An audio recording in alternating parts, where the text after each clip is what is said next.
おはようございます。ジンギター工房の神谷です。いつもご視聴ありがとうございます。続きです。せっかく完成したこのネック、完成間近にまさかのバキッとね、新品のトラスロッドを折ってしまったというね、大失態を、しでかした私ですけれど、これからもう一回また同じ手順ですね。ここを少し広げて、ナットを取って、ここのストライプを掘ってって、で、トラスロッドを取っちゃいます。作業に関しては、溝を掘ったりとか、トラスロッドを取り外したりっていうのは、もう前にご紹介した通りですから、省きます。ちょっとちゃちゃっとやってきちゃいますね。こんな風に掘ってきました。もう、容量も分かってるし、ついこの前やったばっかりなので、内部の構造もちゃんと分かってますしね。先が見えてるっていうのはすごい楽です、気持ちが。はい、今トラスロッドを抜けました。つい先日入れたばっかりの新しいトラスロッドです。原因が分かりました。完成の時にね、こうやって回していて、大体 70%、80% ぐらいの感覚だったんですよ。その瞬間にバキッと音がして、うわ、また折れたっていう感じで、今に至るんですけれど、この新しいトラスロッドが物理的にこの棒の部分で折れたんじゃなくて、原因はこのネジ山が舐めた音でした。こうやって締め付けていくじゃないですか。でその締め付けてった時にこの部分の噛み合いが、力に耐えきれなくなって、ガッとこうずれた瞬間の音、それがねバキッていった音になったんですね。これは明らかな私のミスですね。このダイス、これ M5 ですけど、こうやって新しくねこうネジ切りをしたじゃないですか。このネジ切りをした時に、切られたこの新しいネジ山の部分、この部分が微妙にね細かったんだと思います。細くこうダイスでこうネジが切られちゃったんだと思います。なのでこのねナットをこうやって締めていった時に、細い分踏ん張りが効かなくて、でバキンってねネジ山が舐めちゃったってことですね。いい勉強になりました。でトラスロッドに関しては今まで何本も交換してきましたけど、本当にね成功率 100% でした。こういうこともあるんだなということですね。もちろんダイスで新しくネジ切りをしてそれで仕込んだっていうことはもう今まで過去何回もありますし、全然ねこの部分は盲点でしたね。新しく切ったネジ山とこのナットの部分の噛み合いがしっかりしてるかどうかっていうのを、よくチェックするべきだなっていうのも勉強になりましたね。今後はそういうふうにしないとなっていうことですね。はい、ということで原因はここのねネジ山が舐めてしまったがために失敗したっていうことはね分かったんですが、じゃあこのネックを再生するのにどういう手順を今後踏むのか。最初に結論を、完全にこの裏側の溝は埋めてしまって、もう溝というものがなかったことにしたい。指板を剥がしてカーボンロッド2本と、それからダブルアクションのトラスロッドを真ん中にね1本ズドンと入れます。剥がした指板をもう一回再接着して指板修正フレット打ちをして、それで完成ですね。もう一回おさらいですけれど、前回の動画でね、失敗した時に、だいたい 70-80% ぐらいのこう力までこうトラスロッドを締め付けることができたんですよ。でその状態で弦の張力チューニングした状態でですよ。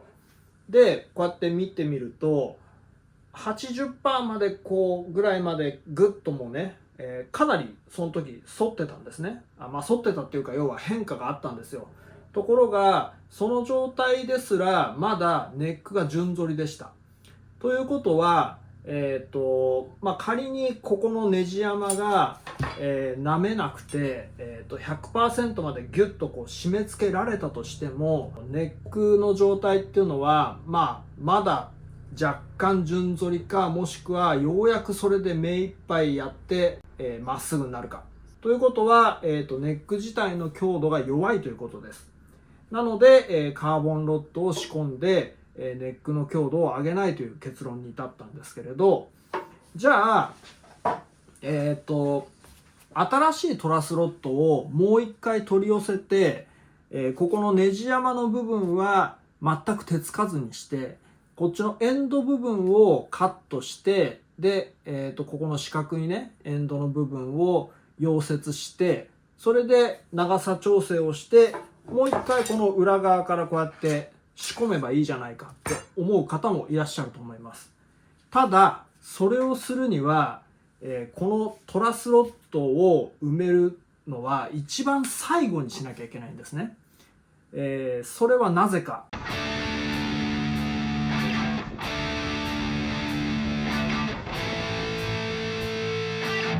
マホガニー材の方が、指板材だと思ってください。こっちが、ネック材だと思ってください。こういう風な状態になります。最初にトラスロッドを埋めてしまうとね。この状態だと、剥がすことはできたとしても、この中間の部分に金属のワッシャーとかね、要は物理的に不可能なんですよ。このトラスロッドをもう一回採用するんであれば、一番最後の最後に埋めなきゃいけないんですね。そうするには、まず最初このカーボンロッドを溝が開いた状態で熱を加えて剥がしてカーボンロッドを埋めて、もう一回再接着をして、で、ここのトラスロッドの穴とかもちょっとクリーニングかなんかして、で、最後の最後にまたこの新しいトラスロッドをこう入れなきゃいけないじゃないですか。かなり大幅にこの溝が開いてる状態で、指板に熱を加えて剥がしたりとかっていう作業をすると、剥がした後にネック材側のこの指板を接着する面がこういう風になったり、こういう風になったり変化すると思います。だってこれだけ深い溝が入ってるんですからね。安定しないんですよ。で、そういうリスクを避けたいっていうのもありますね。一番最後にトラスロッドを入れなきゃいけないことになるんだったら、もうここのトラスロッドの溝は完全に埋めてしまってなかったことにして、改めてこの指板材を剥がしてカーボンロッドとダブルアクションのトラスロッド、これを仕込んで、それで完成さすという方がスマートだなということで、そういう結論に達しました。で、一応事前にお客さんには、そういう方式を取るということで、トラスロッドの調整口が、だいたいこういう風にね、収めることになると思うんですけれど、ここのヘッドの部分、トラスロッド調整の口が開いてるじゃないですか。そういうことになりますよっていうのは伝えてあります。ちなみに、さっきね、ネックのシェイプとか図面に起こして、物理的にこのダブルアクションのトラスロッドが仕込むことが可能かというような、ことをしてみたんですけれど、前回トラスロッドの動きとかでご紹介したこいつ。このトラスロッドは今回使いません。このトラスロッドを仕込んでしまうと、このね、ネックはね、ここのローフレットがかなり薄いので、一番この外側ね、クリアランスがだいたい2ミリぐらいしか、2ミリ弱になっちゃうのかな。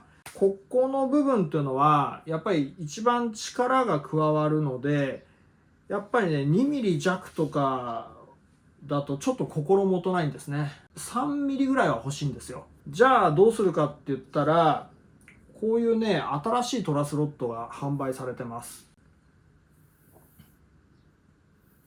トラスロッドを埋め込む彫りの深さ、こっちのやつは浅くて済むんですね。クリアランスが十分取れるということです。なので、今回使用するトラスロッドはこの彫りの深さが浅くて済むタイプ使います。もう今実はここのね、溝のクリーニングも終わって埋め木も作りました。で、今からもう埋める状態なんですけれど、これね、またそこら辺に転がってたホンジュラスローズを使って、埋め木を作りました。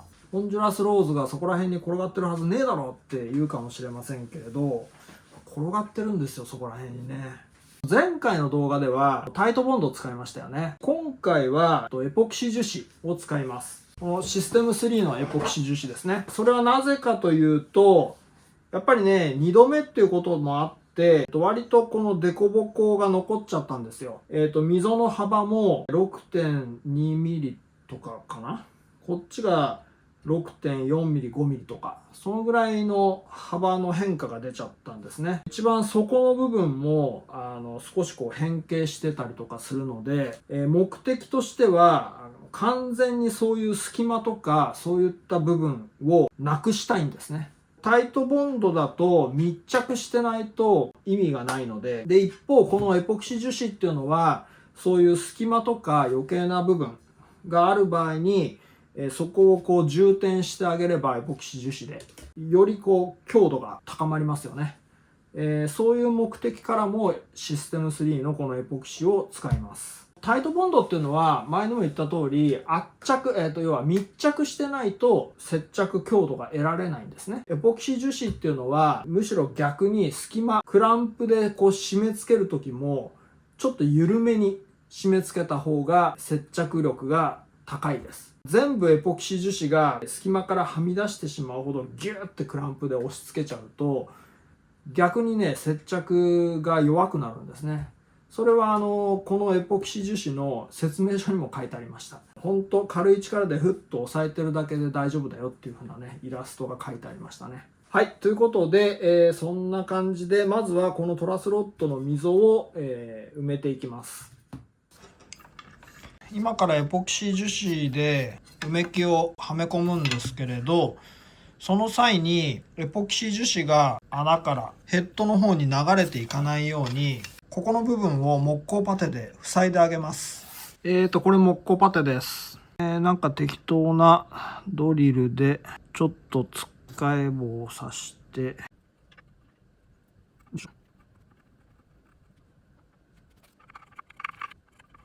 これでエポキシ樹脂がここからね流れ出ちゃうことがないです。ちなみにこっち側の、穴はそのままにしておきます。別にここの部分にエポキシが流れてきてもまた四角くザグって改めてメープル材で埋める予定なので A と B 混合した直後のこのサラサラの状態全体をねまんべんなく染み込ませていきます。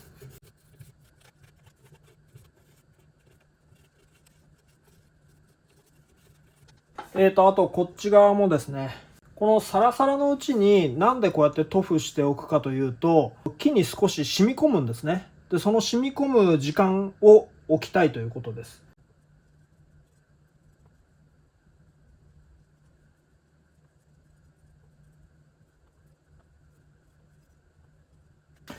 今30分ぐらい経ったので、これを埋めます。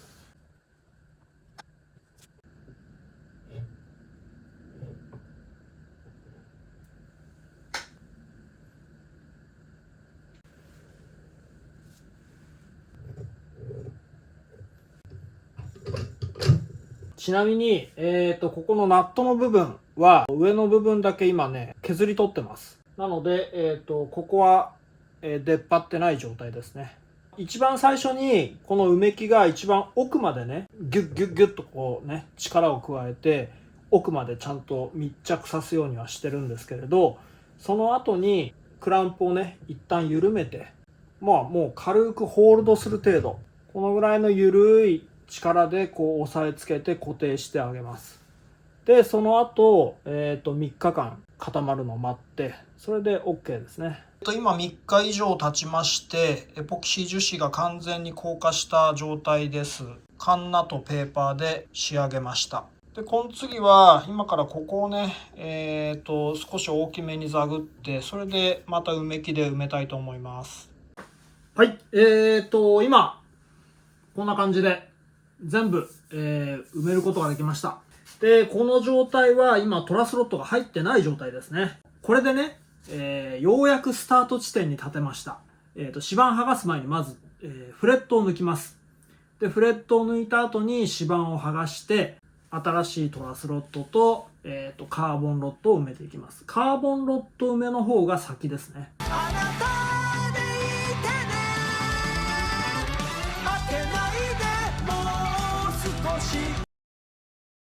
よくね海外の動画とかで、木材に熱を加えるためにここのフレットの部分にハンダをつけてから外す動画が散見しますけれど、あそこまで全然やんなくても、こうやってね、ハンダゴテである程度こう温めてあげれば、その下のこの木材の部分が温まってくるので、木材が欠ける危険性が少なくなるんですね。まあハンダやりたい人はやってもいいと思いますけど、別にあんまりやる必要もないかなと思います。この先端の部分はね、丸ヤスリでくぼみをつけてます。フレットにこう乗っけやすいようにね。指板を剥がす前に、これから埋めるカーボンロッドとトラスロッドの埋め込み方なんですけれど、カーボンロッドがこれなんですけれど、このカーボンロッドは幅が 3mm です。でトラスロッドとこのカーボンロッドのこの隙間はだいたいね 2mm のクリアランスをとってます。こういう風に埋めた時にここの間隔がね、約 3mm ぐらい、3mm 弱ぐらいかな。こっちのね12フレット側の方、ハイポジション側はもう余裕があるんですけれど、こっちのロー側に関しては結構ギリなんですよね。これどういう風に埋まるか記してみました。こんな感じで埋まります。指板を剥がす前にもう一回指板って再接着しますよね。元通りぴったりと再接着できるように、位置合わせできるように3箇所かな、こことこことこことかね、2mm のドリルでこのフレットの部分ですね、ここに穴を開けていきます。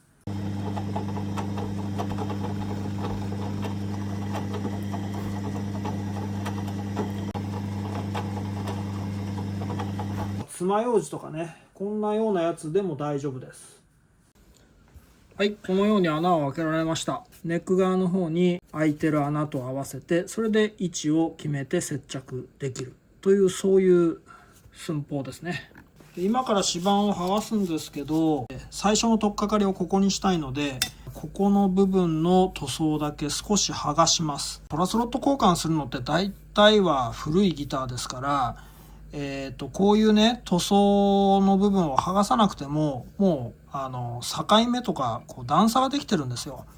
でそういうケースはわざわざこうやって塗装を剥がす必要はないんですけど、こういうふうにね、ちょっとこのネックに関しては比較的新しめなので、新しいっつってもそれでも20年とか経ってますけど、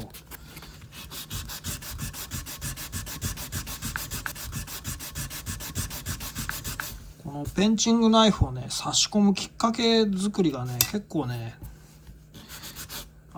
手間取ったりするんですよね。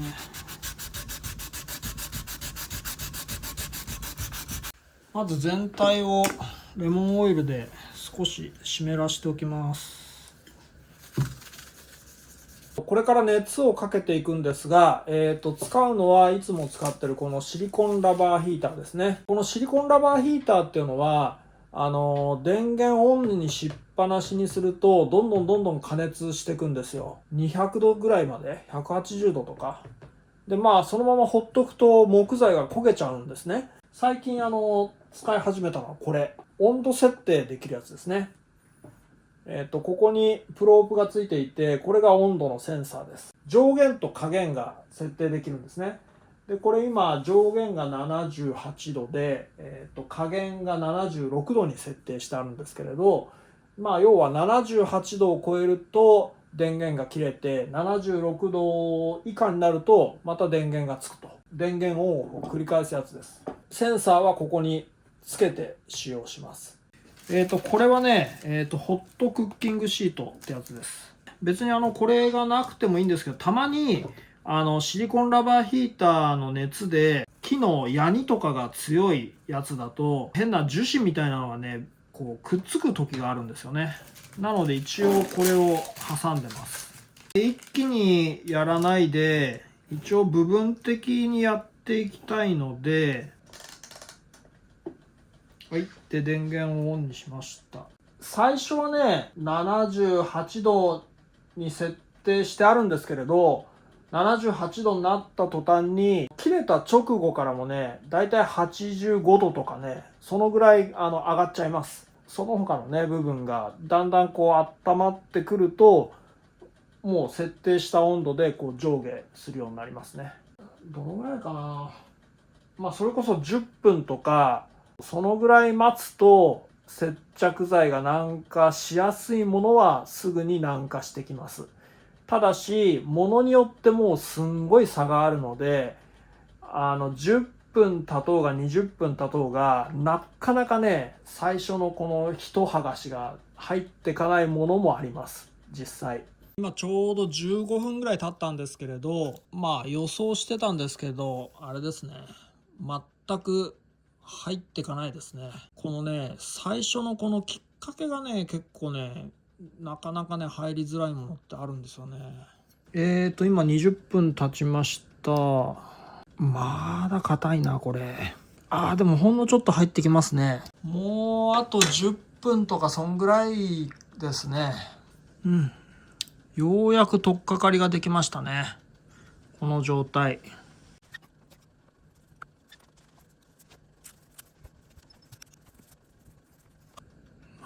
まだしぶといですね。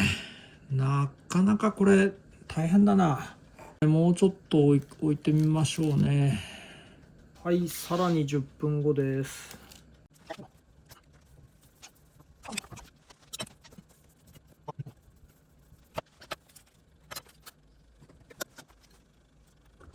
ちょっとね、今ね、反対側からも攻めてみます。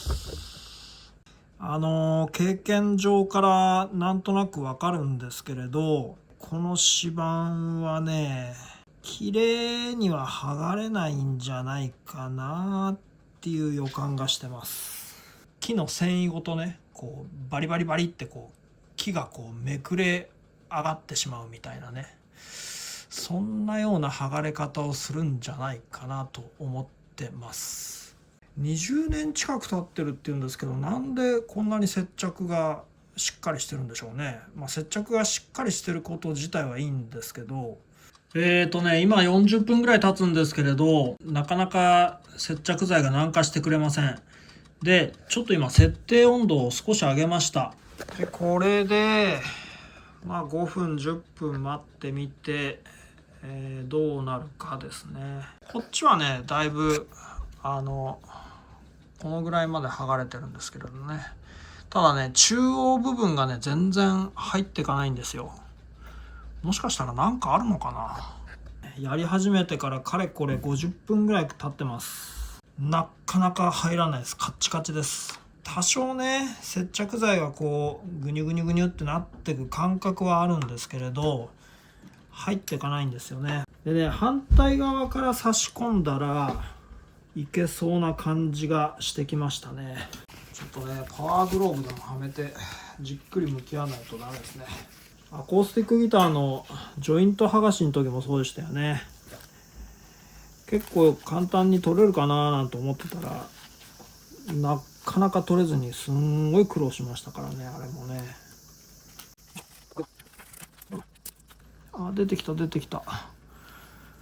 よしよしよしよしよしよしよし。ということはとりあえずここは剥がれたということですね。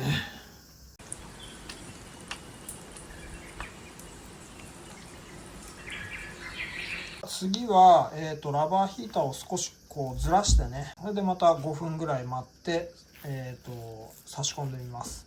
ここの取っかかりができたら割とねスムーズにいくはずなんですよね。ただあんまり気は抜きません。これ非常に一番厄介なケースですね。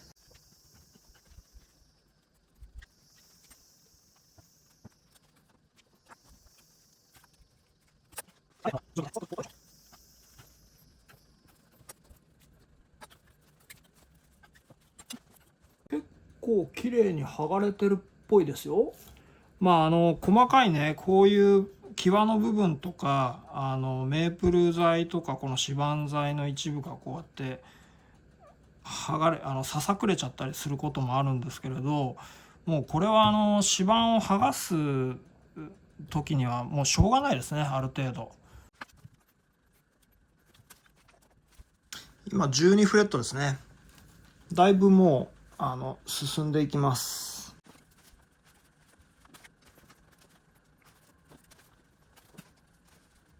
ナイフを、差し込んで、剥がれるところまで剥がすじゃないですか。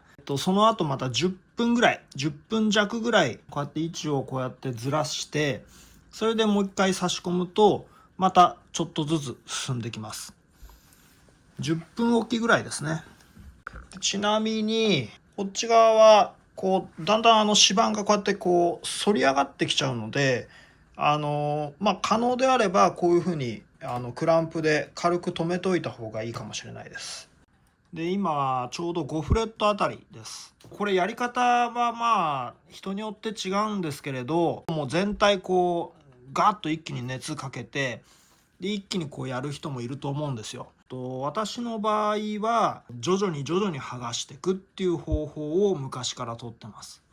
別にそれがじゃあなんでそういうふうにする理由があるのって聞かれると別になんだろうな、自分のやり方癖みたいなもんですかね。なんかじゃあ無理くり理由を見つけろって言われたら、広い範囲をね接着剤を軟化させて、でガーッとやっていくと、たまに接着剤のところにナイフが入っていかずに、先端がこう木と木の間に挟まっていくことがたまにあるんですよ。だからそういう部分を気づきやすくする、慎重にやってった方がいいんじゃないかなっていう、無理くり理由をつけてますけどね。どんなやり方でもいいんですよ。とりあえずこうやって熱加えて接着剤が剥がれればね。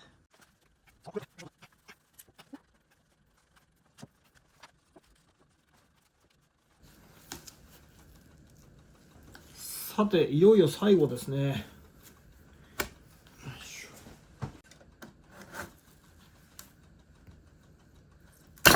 おう、おほほほほほほ、いいですね。この瞬間がいいですね。やっぱりね、結構綺麗にね剥がれましたね。元々のトラスロットのエンド部分を埋めた後ですね。でここが問題のトラスロットの部分ですね。こういう風になってるってことです。ナットのワッシャーが多分指板剥がせば取れるかなと思ったんですけれど、まだここに隠れてますね。ここちょっとこうカットしてワッシャーを取りたいと思います、後で。今まだここ熱がありますから、ちょっと一晩置いて次の作業です。今剥がしたばっかのやつですけれど、そのままにしとくとこうエビ反りにね反っちゃうことが多いので、固定しておきましょう。はい、お疲れ様でした。だいたい2時間半ぐらいかかったのかな。そんぐらいかかってようやく指板をね、全部剥がし終えました。翌日からまた作業を再開します。ここら辺のトラスロットの穴を埋めたり、当初危惧していたよりかは割と綺麗に指板は剥がせました。ということで、作業はまた、翌日からということになります。はい、では今から、ここのワッシャーを取っていきます。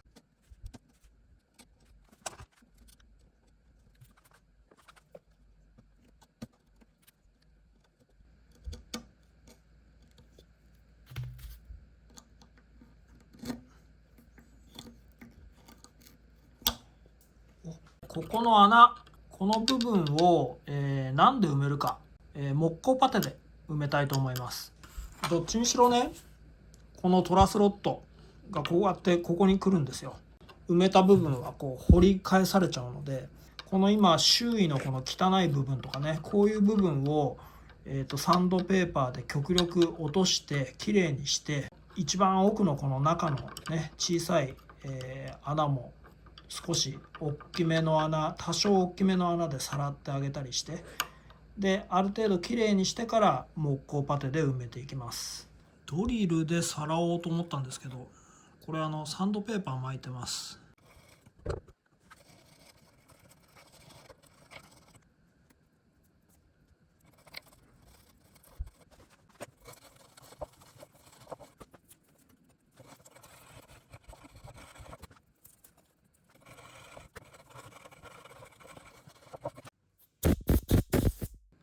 あと脱脂しときます。アルコールで拭いておきます。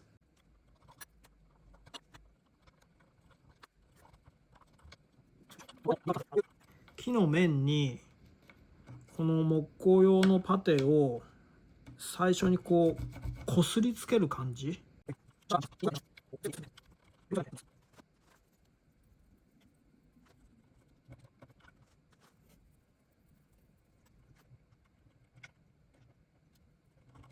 ここね、ちょっとねメープルの部分が欠けちゃったりしてたんですよ。指板を剥がす時にこういう部分にもこう木工パテね、こうやって塗っておきましょうね。塗っておくじゃない、持っておきましょうね。お次は指板面の裏ですね。ここの部分を埋めます。で、さすがにここは木工用パテだとまずいので、これインディアンローズですかね。インディアンローズウッドでここの部分の埋め木を作ります。で、これ見てください。この白い部分、ナットの底の部分です。で、これはね、最初にナットを取り外そうとしたんですけれど、接着が硬くて上の部分だけ崩れちゃってます。ナット今取り外してからここを埋めます。こういう風に強固に接着されてる場合は、こういうねノコギリでね、この真ん中にこうやってノコを入れちゃいます。これはホームページにもやり方は載せてるんですけどね。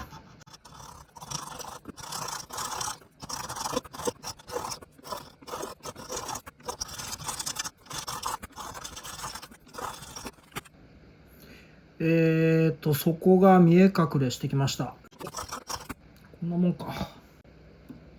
食い切り、簡単に取れるな。取れた。はい、こういう感じです。強固にくっついてるナットの取り方というのはこういう取り方をします。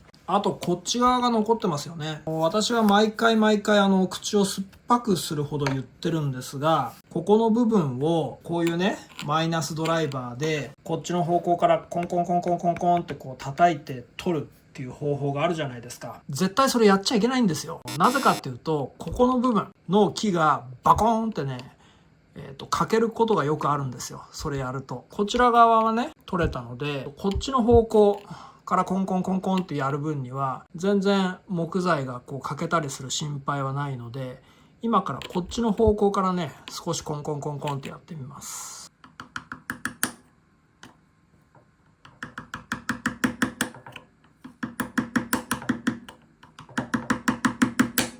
ほら取れた。ではお次はここですね。これロングドリル、これでこういう風に擦ってきます。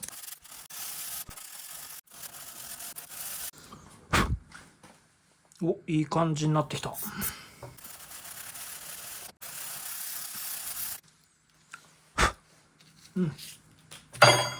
で、今からこの丸みに合わせた埋め木を作っていきます。今ここをね削ったやつはこれですね。10.2 ミリ、10.3 ミリ、そのぐらいですね。これ今 10.5 ミリのドリルです。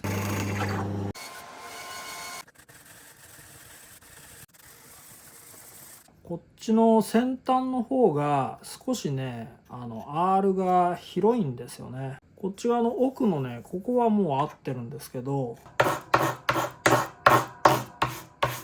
ようやくぴったり合いました。どうしても隙間ができちゃうので、もうこれが限界ですね。余計な接着剤が裏側からはみ出さないように。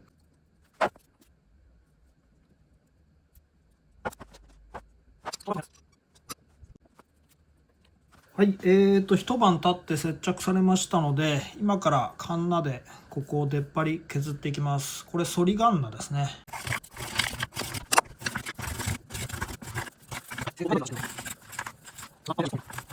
あとこっち側のこの出っ張りですね。これはベルトサンダーで今ちょっとやってきちゃいます。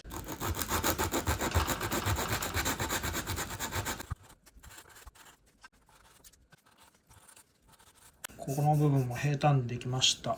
でこれからここの指板面を平らにならしていきます。もともとの接着剤の残りカスとか平面がまだ出てないので、この指板面がもし剥がした後にこういう風にね反ってたり、もしくは逆にこういう感じでねかなり極端に湾曲しちゃってってることとかたまにあるんですね。そういう場合は、この剥がした段階でここの平面とか出す前にもう一回アイロンでなるべく平坦にこう修正してから次の作業をします。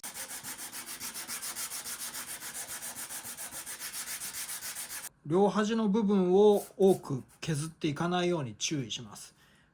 意識的にこの真ん中の中央にこう力が来るようにね、そうやって削っていくのがコツですね。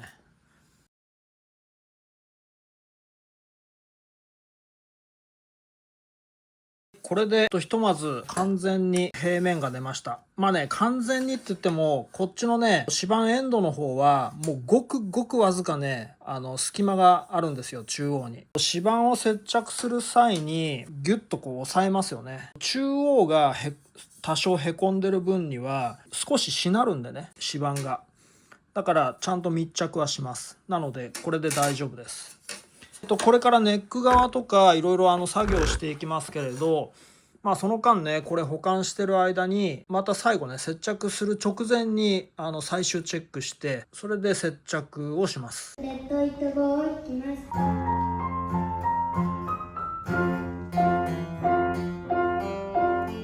昨日埋めたここを削ります。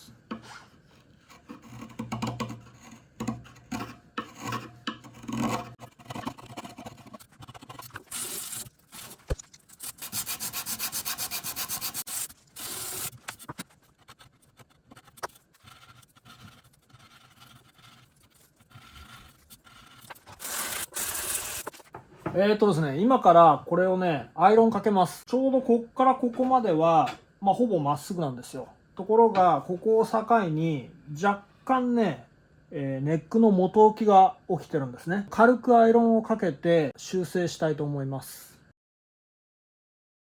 アイロンをかけ始めました。最初はね、だいたい80度とか、そのぐらいで20分、25分。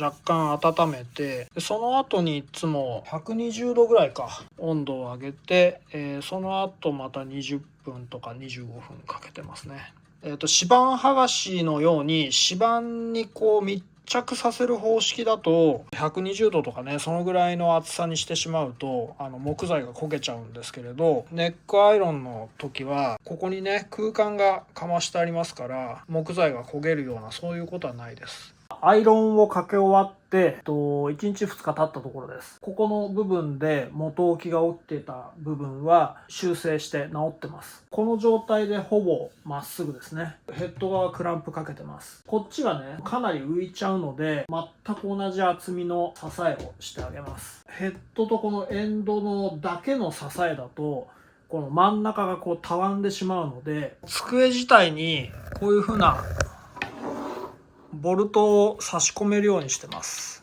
でこれをこう調整していって、2箇所支えにします。でですね、今から、カーボンロッドを埋め込むための溝を掘っていくんですけれど、この指板が剥がれた状態で改めてここのねシェイプとかを計測して図に起こしてます。カーボンロッドを実際に書き込んでみて、ここのねクリアランスがちゃんとしっかり取れるかどうか確認してます。この溝の深さが、9.5 ミリ掘る予定です。ここの指板面にまずセンター線ですね、中央の線とカーボンロッドを埋め込む範囲がどういう風になるのか、書き込んでいきます。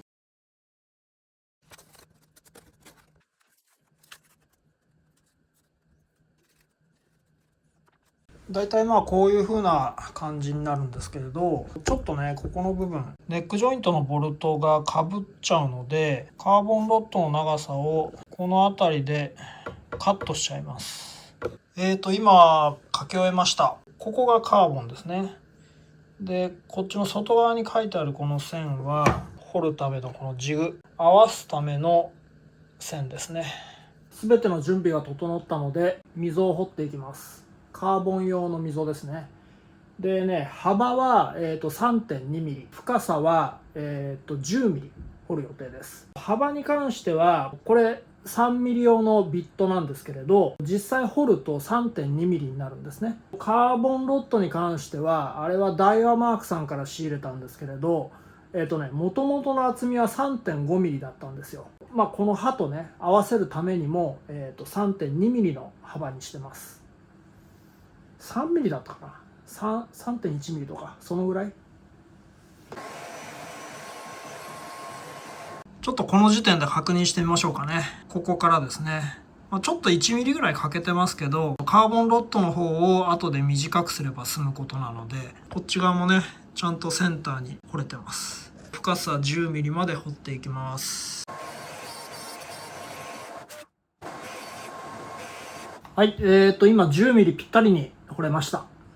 で次は、反対側ですね。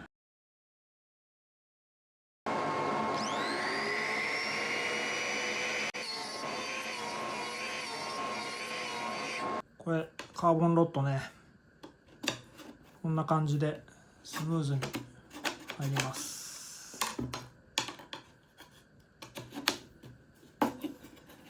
ちょっとね長さが合ってないので、今カーボンロッドの方の長さを微調整して削ってきます。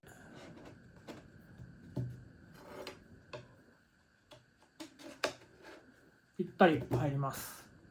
はい、で今から、この溝のね面と、カーボンロッドの部分を脱脂して、アルコールとかでねきれいにこう汚れとか拭き取って、でエポキシ樹脂で埋めていきます。これ爪楊枝です。溝の深さが10ミリでカーボンロッド自体は 9.5 ミリ6ミリなんですよ。なので若干埋まるんですね。万が一この浮き上がってきてしまうとまずいので、ここがへこんでるのでちょっと工夫をします。今両面テープこんな感じですね。乗っけて例のこのバンドで上からギュッっていう感じですね。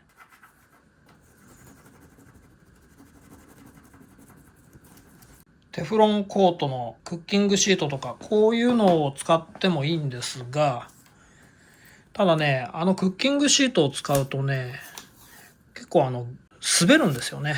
ニュルニュルニュルニュル。はい、おなじみシステム3社のエポキシです。でまずカーボンロッドに塗っちゃいましょうかね。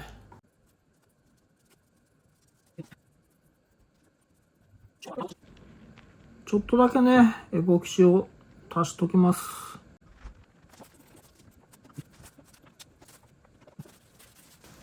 これでねとりあえず今完全に埋まりましたね。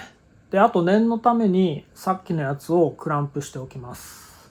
一応これ今へこんでるので持っておきます。へこんでる部分がないように。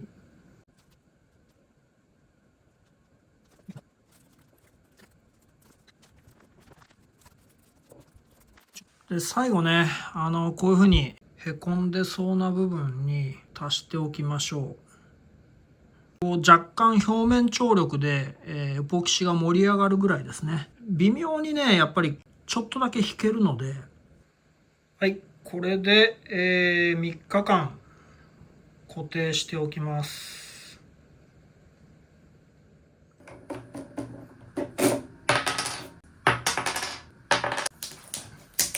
ところどころこうやって接着面よりくぼんでるところがそこかしこであります。でこの辺に関してはフラットにする必要はないですね。むしろ指板を接着する際のタイトボンド、接着剤の逃げ板になるんですよ、こういうくぼみっていうのは。なので完璧にここがねフラットになるように埋める必要はないです。次はトラスロッドを埋め込む溝を掘るので、その下準備ですね。この表面をきれいにならしていきます。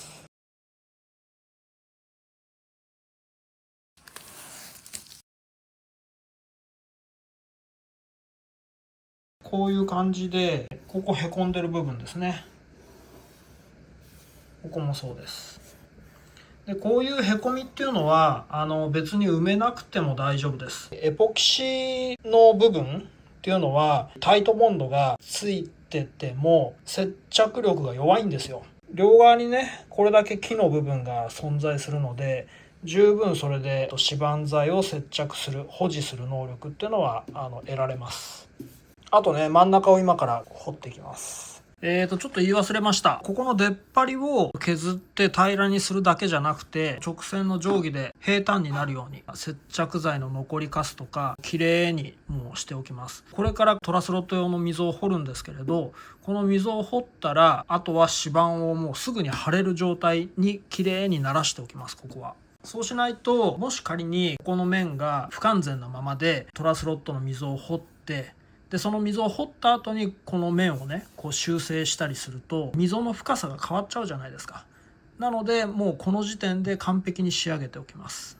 中央線センターラインと、それから左右 5mm ずつですね、ペンで印を書いてます。このトラスロットっていうのは、だいたい深さが 9.12mm ぐらい。最後のこの調整部分、ここの部分がこうてっぺんはこう平坦なんですね。少し下へ出っ張ってるんですよ。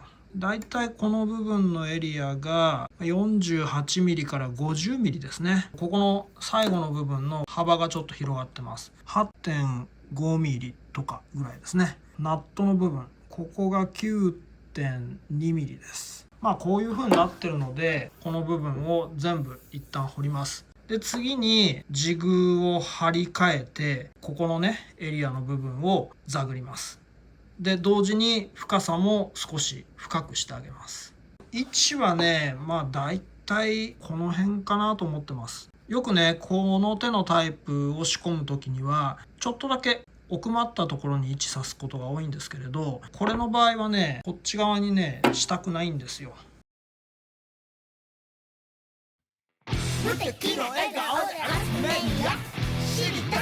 ここのネックのこの部分細くなってますよね。一番ダブルアクションのトラスロットっていうのは、ここの調整部分と、あとこのエンドの部分ね、このエンドの部分にこう下へ押さえつける方向が加わるんですね。厚くなってる部分になるべくここの最後のこのエンドの部分を位置させたいんです。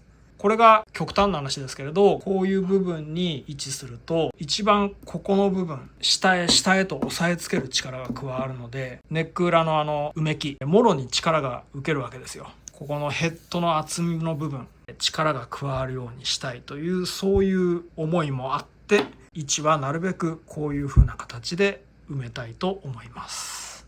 エンド側はねだいたいこのぐらいまできますね。ほぼカーボンロッドと同じですね。位置的には両面テープで貼り付けてあります。この指板が途切れる部分ちょうど合うようにしました。使うレンチは 4mm なので、ここの長さが極力短いやつ、そのレンチがこうやって入るところ、だいたいこの辺までですね。幅が 6.35mm といわゆるインチですね。実際にね掘ってみると 6.6mm の幅になっちゃうので、ちょっとねこれだとねブカブカなんですね。 6.0mm の刃なんですけれど、これで掘るとだいたいね 6.2mm から 6.3mm なんです。ちょうどここが 6.2 から 6.3mm なんですよ。 6.2mm のものに対して 6.2mm の幅のものは入らないですから、ちょっと 0.12mm こうやって広げました。でそうすると割とねすんなり入るようになります。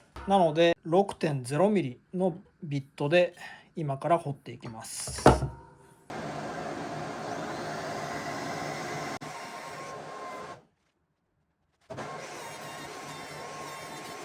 面白いですよ。ローズウッドで埋め木が見えてきました。こっち側もほら真ん中はまだですよね。今掘り終えました。録画ボタンを押すのを忘れちゃいましたね。裏側のこの埋め木がねこうやって見えてます。ここが埋め木の最後の部分ですね。これねなぜ記した位置まで削ってないかっていうと、あとここのエリアは、幅が約 10mm で、深さも少し深くして、ビットのこの先端がね丸いやつを使おうと思ってます。その方がなんか見た目が良さそうなんでね。今からここまでですね、もうあと 2mm 深くなるように掘っていきます。もちろん後でね先端が丸い刃でもう一回テンプレート作ってここを広げますけれど、でこれでこのジグはもう外しちゃって OK ですね。今これ作ってきたジグです。この先端が丸のやつで掘ります。なぜここのエリアをこの丸のビットでやるかというと、ここが 9mm なんですね。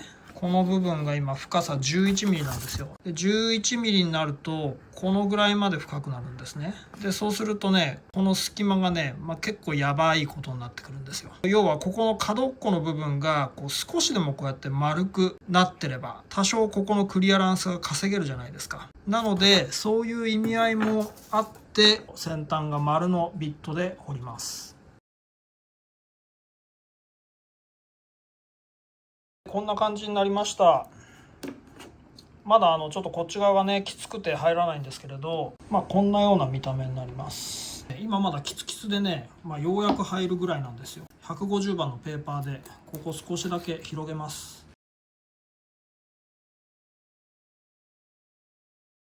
こうやってぴったり、狭くもなく緩すぎもせず、こんな感じです。ちょっと軽くねクッと力入れてあげれば、収まるような具合ですね。ちゃんとねここがね出っ張ってないかどうか。ここが出っ張ってたらまずいですからね。指板がぴったり密着しないので、こうやって全体をチェックします。どうですか？今指板をねこうやってあてがってみたんですけど、この部分がこういう風なレイアウトになると。でも十分このぐらいの傾きにまでなりますし、たまにあるのが韓国製とか中国製で多いんですけれど、ここの要は幅が狭すぎてこう目いっぱいグッとやっても次外してもう一回こっち側に噛まない時があるんですよね。ここの可動が制限されちゃって。で今これニュートラルなんですけれど、ちょっと回してみます。はい、ということでネック側の加工はこれで OK です。指板面はもうこれ綺麗に接着面を修正しました。トラスロットが出っ張ってないかどうかチェックしたところ、唯一この部分が若干出っ張るんですよ。じゃあどうすればいいかっていうと、これ以上トラスロットを深くするのは避けたいんですね。極力ぴったりに、隙間なくドンピシャで埋めたいので、今からこの指板を正確な位置にこうやって合わせてギュッと押し込みます。ここをね、よいしょ、このくぼみ跡がつきました。今からここの部分を彫刻刀かなんかで削ります。ほんのちょっとだけ出っ張ってるところが指板面側にくぼみをつけることで避けられるので、それで接着したいと思います。こんな感じで彫りました。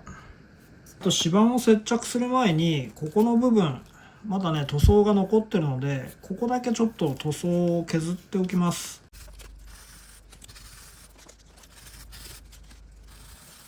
指板を貼る前にもう一個ナットの溝を、きれいにしておきます。ミニルーターである程度平坦にしたら、あとはナット用の小さなミニサイズののみ、残った部分を削っていってきれいにしていきます。最初はこんなに剥がれてなかったんですけれど、これほんのちょっと空気が入ってるなーって思ってたんですが、いろいろ作業してるうちにだんだん範囲が広がってきたんですね。で今よーく見たら薄皮1枚、これトップコートでしょうね、おそらく浮いてるんですね。処置した後に水研ぎをしてヘッドの表面もトップコートだけ上塗りします。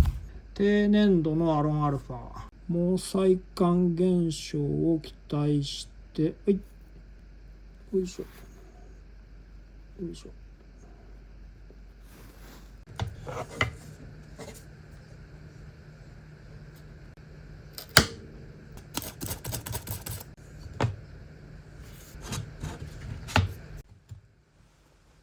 はい、今ですね仮クランプしてみました。本番同様の締め付け具合で締めてます。この状態で指板とネック材こうやってチェックしていって隙間がないかどうか、ここが密着してることが分かったので、これでもう本番の接着に行けます。前にも紹介したんですけれど、指板を接着するときに必ず使ってるやつですね。12インチの逆 R がついたやつなんですけれど、ベースだとこの長さが足りないので、これも逆 R がついた当て木を使ってます。ここは宙に浮いてるので傾いたりしないようにちゃんとここで支えをしてます。もう何十回となくここの場所でこのジグを使って指板を接着してるんですよ。私が指板接着に使う場所はもうこのテーブルのここってもう決まってるんですね。必ずまっすぐに接着できるっていうことがもう分かってるので、なので安心してね、作業ができます。指板ってね、やってみると分かるんですけれど、接着するとたとえねこのジグがまっすぐであったとしても、接着した後に微妙にね逆反りになることが多いんですよ。これ何十回も経験してると分かるんですけれど、で、これ今から仕込むこのロッドは、ろうそくを塗りたくっておきます。塗りたくってきました。大切なことを忘れてましたね。極力、マスキングをしておきます。こういう部分とかね。はい、ではいざ接着をしていきます。マスキングはこんな感じ。まずこれ濡れタオル、タイトボンド塗る前に湿らせます。木材の表面を。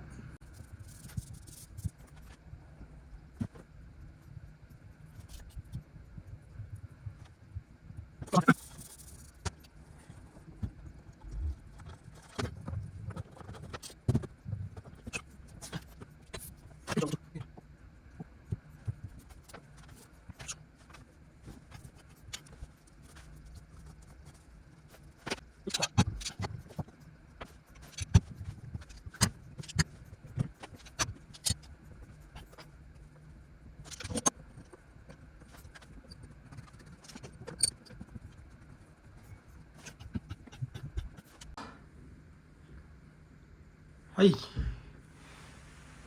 ようやくここまで来ましたね。では一晩、接着が固まるのを待ちましょう。指板を接着し終えて数日経ったところですね、2、3日ですね、しっかり指板は接着されました。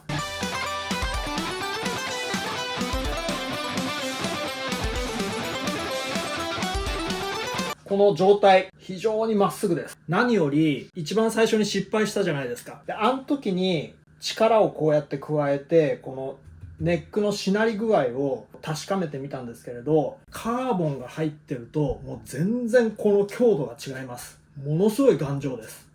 これ 4mm のレンチ、ちょっと画面じゃ見にくいかと思いますけれど、もう明らかに綺麗に今逆反りしている状態です。なので、トラスロットの機能的にも全然問題ないということがこれで分かりました。でこの後なんですけれど、指板修正、フレット打ち、全体の塗装を剥いでもう一回再塗装するっていう、それに関しては塗装の剥がし方とかね、そういった動画も前の動画で上げてますので、省略したいと思います。いよいよ次は完成です。はい、完成しました。今塗装が終わりまして、フレットのすり合わせとかもう全部済んでます。これからボディと組み合わせて弦を張ってもう完成間近ですね。ということで次、今弦を張り終えました。でまだチューニングはしてないんです。今からトラスロット調整をしつつチューニングをしてネックをねまっすぐにしていきます。ドキドキしますね。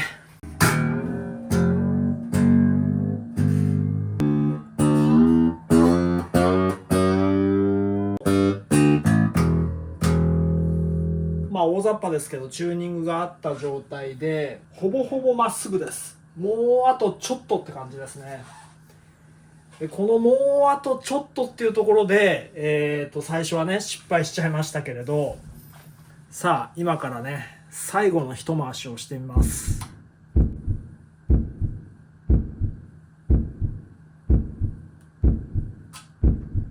大丈夫だと思ってても結構怖いですね。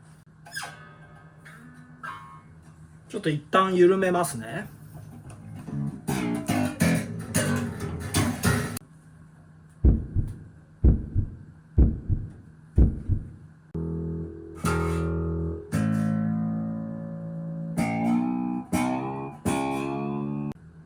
バッチリです。今この状態でもう完璧にネックはまっすぐになりました。で、チューニングもあった状態ですね。なので、とりあえずこれで、強度的には問題なしということです。はい、お疲れ様でした。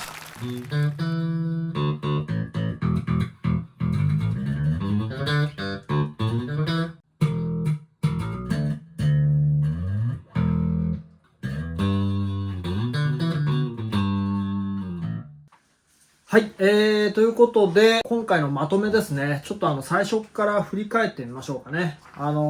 私がね、どこでミスを犯したのかっていうね。最初の判断ミスです。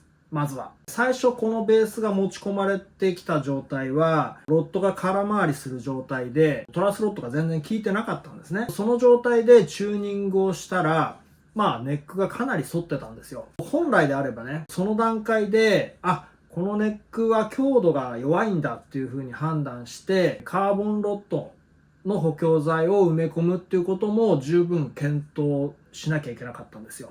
ところが私はその段階でトラスロッド交換だけすればいいだろうっていう風に誤った判断を下してしまいました。じゃあそれはなぜその判断を狂わせたかっていうことなんですけれど、このベースっていうのはローズ指板の使用です。ところがトラスロッドはご存知の通りこのネック裏から仕込むタイプなんですね。トラスロッドだけ交換さえすればわざわざ指板を剥がす必要もないですし、フレット交換をする必要もないんですよ。作業量も少なくて済むというふうなことがあったので、トラスロッド交換だけでいけるだろうと思ったんでしょうね。その時点でね。そもそもそこがまず判断ミスで、次にミスの2番目。新しいトラスロッドを長さ調整するためにネジ山をね、タップで切ったじゃないですか。で、そのネジ切りが元々の、ネジ山より微妙にね、細く切られてしまった。最終的に調整をする段階で、あともう少しだっていう一回しの時にバチンって言ってネジ山がこう舐めてしまった。それがもうミスの2ですね。判断ミスと、それからトラスロッドのネジ山を切る際のミス。その2つがね、大きな要因だったんですよね。今回のね、私が失敗した経緯ですけれど。で、その段階で、得られたことも多くあったんですよ。この動画のね、冒頭でお伝えした通り、だいたいね、感覚的には80% とかね、そのぐらい回してたんですね。で、チューニングもされた状態でした。その段階でネックはね、まだ順反りだったんですよ。思い返してみると、おそらくね、ネジ山が舐めてしまわなくても、100% までこう締め切ったとしても、まだまだね、このネックっていうのは、強度が弱くて、まだ少し順反りとかね、もうなんとかまっすぐを保ってますっていう状態にしかならなかったと思うんです。そういうふうなことが分かったので、パート2ではカーボンロッドを埋める必要がある。ネックの強度をまず強くしなければいけないってことですね。トラスロッドに関してはダブルアクションのトラスロッドを採用しました。結果なんですけれど、今ね、見ていただいた通り、非常にネックは安定してます。だいたい今ね、70% ぐらいですね。トラスロッドを締めた状態で、まっすぐを保ってる状態です。で、このネックはね、やっぱりね、カーボンロッドを埋めましたけれど、まだね、若干感覚的には弱いんだなっていう、そういう印象を受けました。最終的な調整段階で。弦をね、完全に緩めると、もうすでにトラスロッド 70% ぐらいまでこう締めてますから、かなり逆反りするんですね。要は、そんだけ反らしてようやくまっすぐを保つんだなっていうね。やっぱり元々のネックのこの強度が弱いんでしょうね。とはいえ、カーボンロッドを埋めたことで、かなりね、ネックは、信頼性があるものに生まれ変わりましたので、今後はね、問題はないと思うんですよね。で、そうです。ちなみに、元々のね、このネックのトラスロッドが折れてしまった原因なんですけれど、これですね。これワッシャー。このワッシャーがトラスロッドのこの太さに対してかなりきつかった。あとは推測なんですけれど、ここの木部の部分のこのトラスロッドが通る穴ありますよね。その穴の径も小さかったり、もしくは小さいというかきつかったり、もしくはこのワッシャーとその木部の穴の位置が若干こうずれてたりしたのかもしれないです。まあそこはあくまでも推測でしかないんですけれど、そういうことが要因になって、このワッシャーの部分で無理な力がこのトラスロットの棒にかかってしまって、それでポキンと折れたっていうのが元々のトラスロットが折れた原因ですね。と推測します。はい。でね、最後ね、トラスロットが折れる原因っていうのはいろいろあるんですけれど、例えば、ここのね、トラスロットのネジ山の部分が錆びていたりとか、そういうことが原因でポキンってね、折れちゃうこともありますし、ネックが弱くて、目いっぱいもう締めても締めてもダメで、ついに 100% 超えてしまって、で、ボキンってね、折っちゃうとかね。極力ね、トラスロットが折れるまでのその楽器がどうだったかっていう情報がこちらとしては欲しいんですよね。例えばですけれど、折れる直前までの状態がかなりもうトラスロット締めてるにもかかわらず、ネックがまだまだ順反りだったとかっていう情報があれば、あ、もう明らかにこれは単に新しいトラスロットに交換しただけではまっすぐにならないんだなっていう判断ができるじゃないですか。もう最初からカーボンロッドで補強しないとダメなネックっていうのが分かりますよね。本人しか分かり得ないその情報がね、非常に役立つんですよね。トラスロット交換の場合は。で、まあ、今こうやって話してて思い返してみると、ベースの場合はギターよりこう張力がね、強いですし、ネックにかかる負担っていうのも強いんですよ。経験上でもカーボンロッドの補強材を埋めるケースの方がまあ圧倒的に多いかなという気がします。割合的に。たまたまこのスカンクストライプだったせいで私の判断力がちょっと鈍ったんでしょうね。はい。このね、オーナーさんにはもう本当に長期間ね、お預かりすることになってしまって、申し訳ありませんでした。ただね、もう自信を持ってこれからはもう安心して使っていただけますので、ぜひね、20年ぶりですか、蘇ったこのね、ベースをね、末永く弾いてほしいと思ってます。そんなところでございました。お粗末様でした。はい。ということで、いかがでしたでしょうか。よろしければ高評価ボタンとチャンネル登録お願いします。それでは。